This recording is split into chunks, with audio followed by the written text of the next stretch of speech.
어저께에 이어 오늘도 동일 본문으로 말씀을 나눌 텐데, 오늘은 베데스다의 기적 두 번째 시간 나누도록 하겠습니다. 어제 새벽에 나눠드렸던 말씀의 내용은 이렇습니다.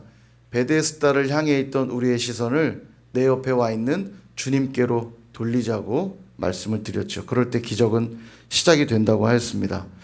베데스다는 나의 열심으로 뛰어 들어갈 때 치유되는 자리였어요. 38년간 병자는 그 노력을 했죠. 나의 열심으로 뛰어 들어가야 치유되는 곳이 베데스다입니다. 그래서 율법주의의 상징이라고 어제 말씀을 드렸어요. 또 혹은 말로만 하는 신앙, 무늬만 신앙, 그런 상징이라 말할 수 있습니다. 베데스다 이름은 그럴싸해요. 자비의 집. 그러나 그 삶에는 자비가 없는 삶이라고 그랬죠. 무자비로 점철된 삶. 율법주의에 점철되어 있을 때 우리의 삶이 그렇습니다. 뭔가 계속 하고 있으니까 누군가 봤을 때 분명 신자처럼 보이고 성도처럼 보이죠.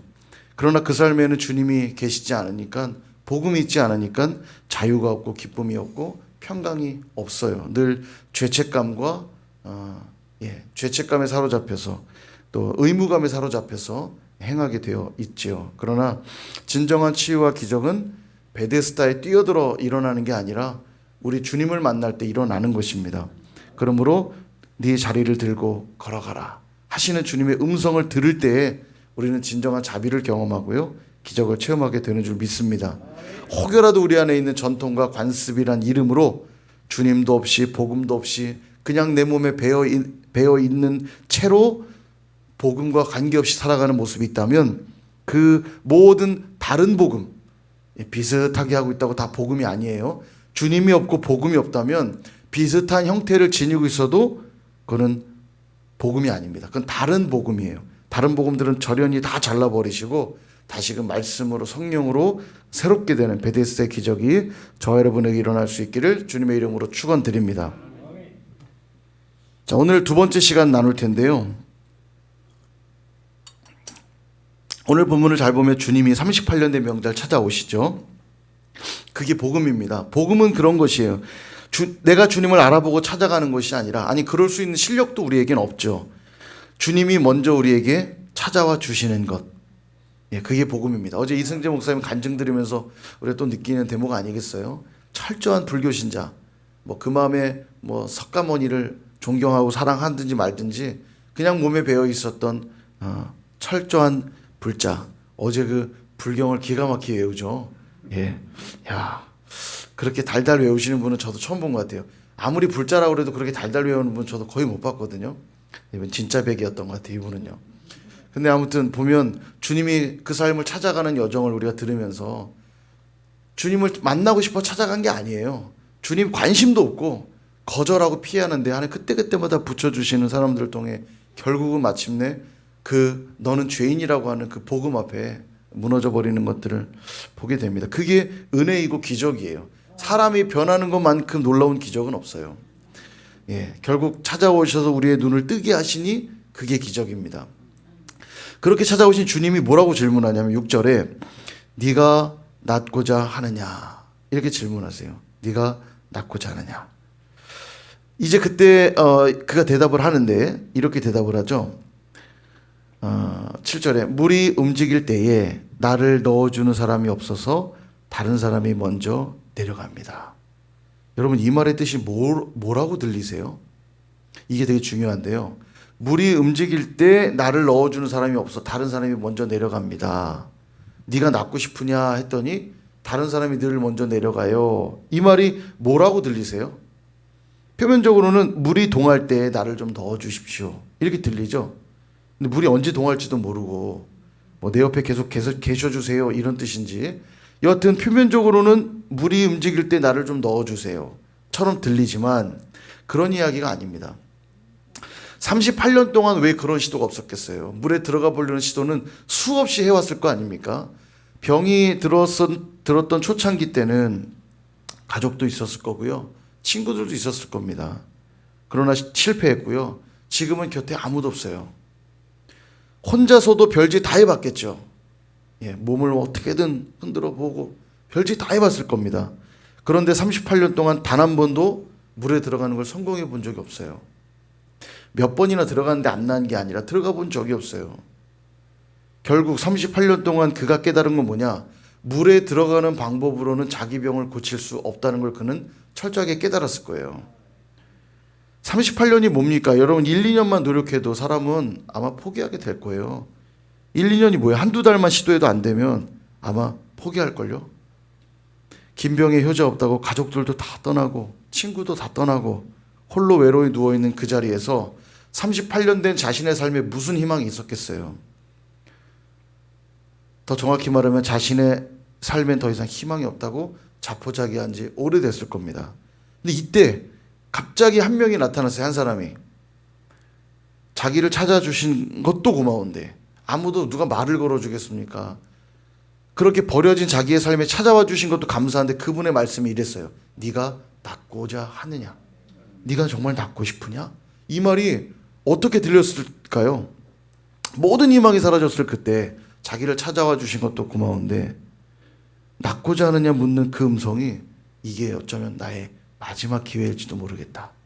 마지막 희망일지도 모르겠다. 이 생각이 들었을 거예요. 그러니 그가 했던 대답, 아무도 나를 물에 넣어줄 사람이 없어 다른 사람이 늘 먼저 내려갑니다는 좀 더 풀어 해석하면 이런 말이었을 거예요. 내가 할 수 있는 방법이 아무것도 없습니다. 지푸라기라도 잡는 심정으로 간절히 구하고 있었을 거예요. 그냥 시간 좀 되시면 저 물에 좀 넣어주시죠. 이 정도의 느낌이 아니고요. 내가 정말 별짓 다 해봤는데 물에 들어갈 방법이 없어요. 근데 병을 고칠 수 있는 방법이라고 자기가 아는 방법이라고 딱 하나 있는 거잖아요. 물에 들어가는 것. 그러니까 이 표현을 쓰고 있을 뿐이지 다른 사람이 늘 먼저 내려가요. 내가 할 수 있는 게 아무것도 없어요. 좀 도와주세요, 제발. 간절히 부르짖고 있는 겁니다. 그걸 알 수 있는 대목이 있는데 예수님을 바라보면서 이 병자가 뭐라고 부르고 있는지를 보세요. 7절에. 뭐라고 부르고 있죠? 예, 주여라고 부르고 있습니다. 주여. 여기 중요한 대목이에요. 주여. 헬라어 원어로 보면 제가 여러 번 말씀드렸던 헬라어 퀴리오스라고 지금 부르고 있는 거예요. 퀴리오스가 뭐냐면요. 최고 지존, 자신의 존엄, 그러니까 종이요. 감히 우러러보지도 못하는 주인을 부를 때 퀴리오스 이렇게 불러요. 우리가 하도 주여 쉽게 아이고 주여 넘어질 것 같아. 아이고 주여 이렇게 하다 보니까 주여가 그냥 아무 때나 나오니까 주여가 별거 아닌 표현 같지만 이게 엄청난 고백이에요. 주여. 퀴리오스는 절대 지존에게만 쓰는 단어예요. 그러니까 그는 지금 내 곁에 찾아오신 주님을 보면서 나를 물에 넣어줄 도우미 정도로 보고 있는 게 아닙니다. 지금 그는 자기의 지금 인생의 모든 걸 그분께 사활을 다 맡길 만큼 퀴리오스, 나의 주인, 나의 전부라고 부르고 있는 거예요. 얼마나 절박한지 느낄 수 있죠. 그냥 나 물에 좀 넣어주실래요? 도움을 요청하고 있는 정도가 아니에요. 이게 내 마지막 희망일 수도 있다라고 하는 그 절박함. 모든 사활을 걸고 있는 거예요. 네가 정말 낫고자 하느냐? 예, 정말요. 정말. 저는 아무것도 할 수가 없어요. 저 물에 들어가는 거 38년간 해봤는데 안 되더이다. 무슨 방법이 있는지 난 모르겠지만 주여. 그러니까 지금 나에게 있어서 유일한 당신이 정말 지존입니다. 당신 외에는 내 인생에 이제는 아무도 없어요.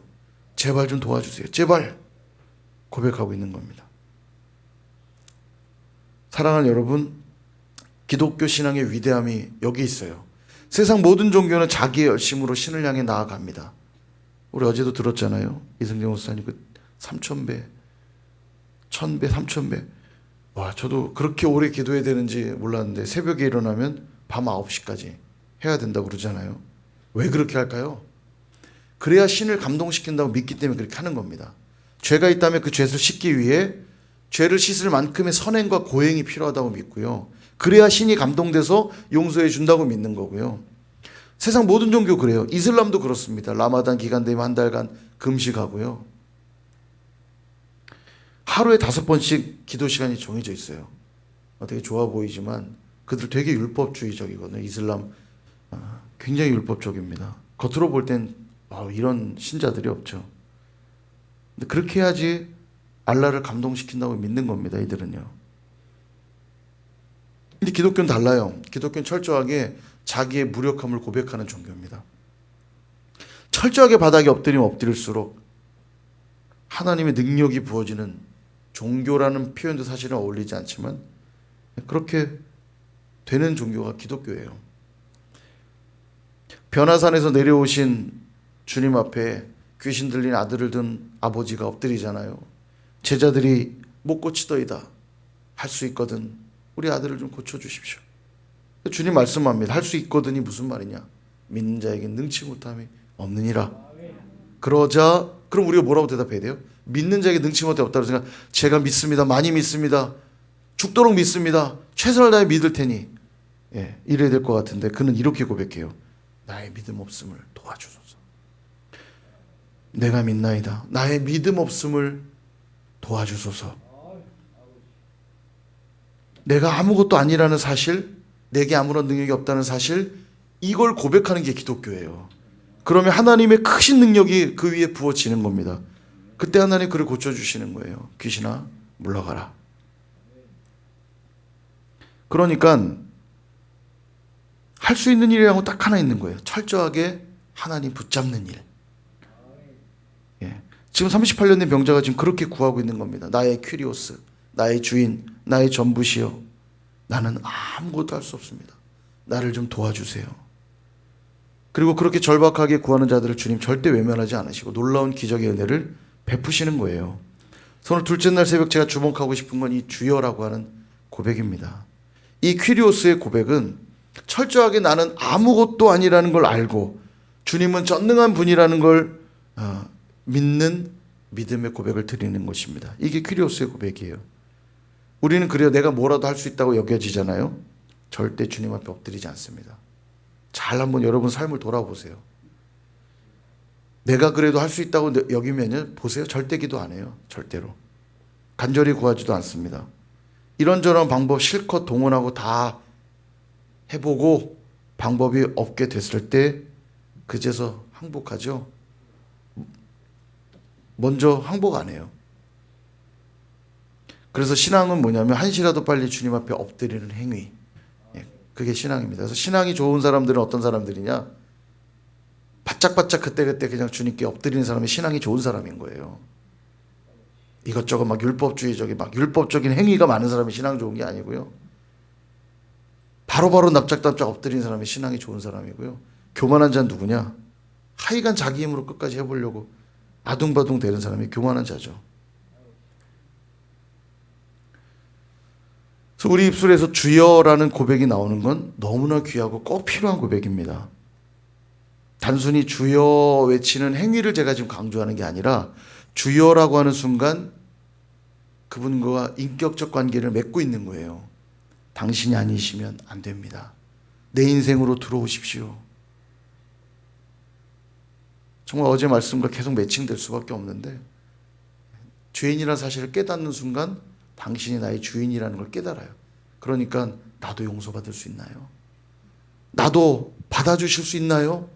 주여 고백하는 순간 인격적 관계를 맺는 거예요. 다음날 눈 떠보니까 세상이 달라졌어요.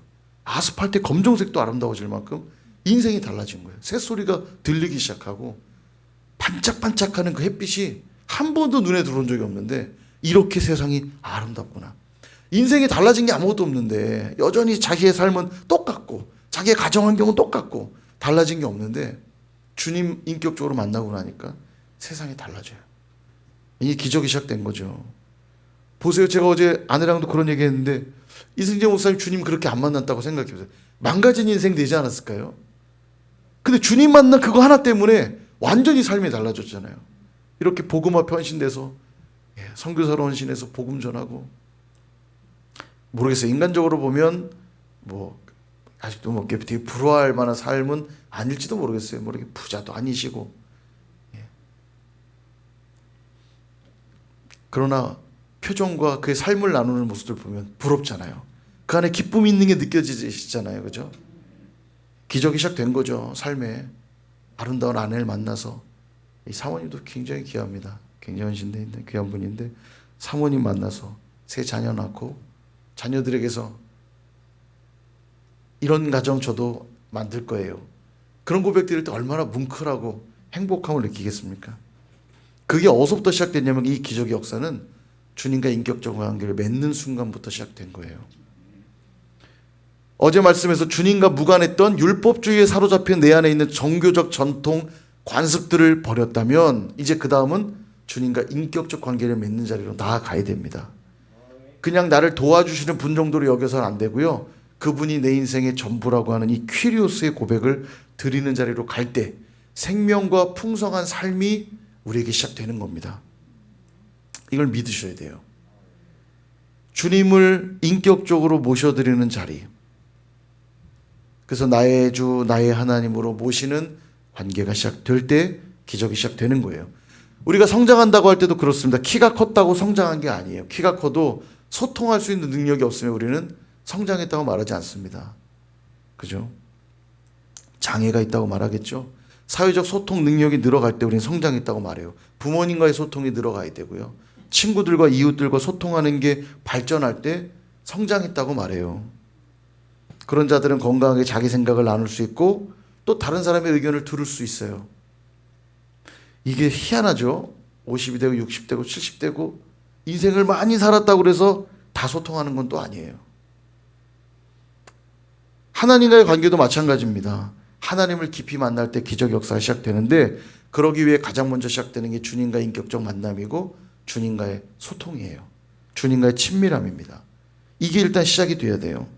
주님이 우리 삶에 찾아오셔서 네가 낫고자 하느냐 라고 말씀하실 때 그 음성 듣고 우리 마음으로부터 간절히 주여 주님이 아니시면 나는 아무것도 아닙니다 라고 대답하기 시작할 때 이제 기적의 서막이 시작되는 거예요. 하나님이 천지를 창조하실 때 말씀으로 창조하셨죠. 그리고 세상의 역사를 주관하실 때 말씀으로 그 역사를 이끌어 오셨습니다. 그리고 지금도 우리와 관계 맺기 위해 허락하시는 게 뭐냐면 말씀이에요. 사람과의 관계도 동일하죠. 누군가 친밀해진다는 게 뭡니까? 하루 24시간 그냥 한자리에 같이 있다고 친밀한 게 아니고요. 그와 말을 나누고 삶을 공유하고 그와 언어가 같아질 때 우린 그럴 때 친밀함이라고 말하죠. 깊이 소통할 때 친밀한 겁니다. 20년 30년 같이 알고 지냈어도 깊이 말을 섞지 않고 삶을 나누지 않은 사람하고는 친하다고 말하지 않아요. 아무리 오랫동안 한 공간에서 자주 얼굴을 봤다고 해도요. 그런 것이에요. 신앙생활을 30년 40년 했다고 주님과 다 친한 게 아닙니다. 정말 주님과 말씀을 통해 인격적으로 만나는 삶이 있을 때 우리는 기적을 체험하기 시작해요. 하나님을 내 삶의 주인으로 인정하고 입을 열어 고백하며 하나님하고 소통하기 시작할 때 기적이 일어나는 것입니다. 하나님과 친밀해지고 소통하기 시작할 때 그분으로부터 무한한 자비가 흘러오는 것이 비로소 그토록 누리고 싶어 했던 자비가 경험되기 시작하는 겁니다. 평강과 기쁨으로 내 안에 충만하게 되는 것이죠. 38년 된 병자의 그 지루하고 고통스러웠던 삶을 끝낼 수 있었던 것은 다른 이유가 아니라 바로 주님을 만났기 때문입니다. 그리고 그 만난 주님을 향하여 퀴리오스, 주여 라고 부르짖으며 나의 삶을 온전히 의탁할 때 기적이 시작됐죠. 그러므로 사랑하는 여러분, 오늘부터 다시 한번 시작해 보시면 좋겠어요. 하나님과 더 친밀해지는 자리로 나아가시기를 바랍니다. 그리고 먼저 귀를 기울이세요. 네가 낫고자 하느냐? 네가 정말 나를 원하느냐? 그 부르시는 주님의 음성에 반응해야죠. 예 주님, 예 퀴리오스 나의 주님, 나의 주 나의 하나님, 나를 불쌍히 여겨주십시오. 나를 도와주십시오. 나를 회복시켜 주십시오. 나를 치유해 주십시오. 나는 아무것도 아니고 나는 할 수가 없어요. 주님 도와주세요. 그럴 때 그 깊은 친밀감은 우리를 늘 기적의 현장으로 인도해 주실 줄로 믿습니다. 그러므로 주님 없이 살아왔던 모든 삶 이젠 청산하시고 주님과 함께 모든 걸 다시 시작하실 수 있기를 축복합니다. 시편 19편 14절에 보니까 이런 말씀이 있어요. 우리 같이 한번 읽어볼까요? 시작. 나의 반석이시오 나의 구속자이신 여호와여, 내 입의 말과 마음의 묵상이 주님 앞에 연락되기를 원하나이다. 아멘. 입술의 모든 말과 내 마음의 묵상이 주님 앞에 연락되도록 살아가는 삶, 이게 주님과 소통하고 친밀한 삶 아니겠어요? 입에서 나오는 모든 말, 주님이 내 말을 들으신다는 거 알고 내 입에 드려지는 모든 말들, 내 마음에 일어나는 모든 생각들이 늘 주님 앞에 연락되기를 소망하는 삶이라면 늘 주님과 동행하는 삶이겠죠. 이 말씀의 고백이 우리의 고백이 될 때 주님의 자비가 우리 삶에 가득 부어지고 기적이 일어나는 축복의 삶이 될 줄로 믿습니다. 오늘 하루도 그렇게 살아가시는 저 여러분 다 되시기를 주님의 이름으로 축원드립니다.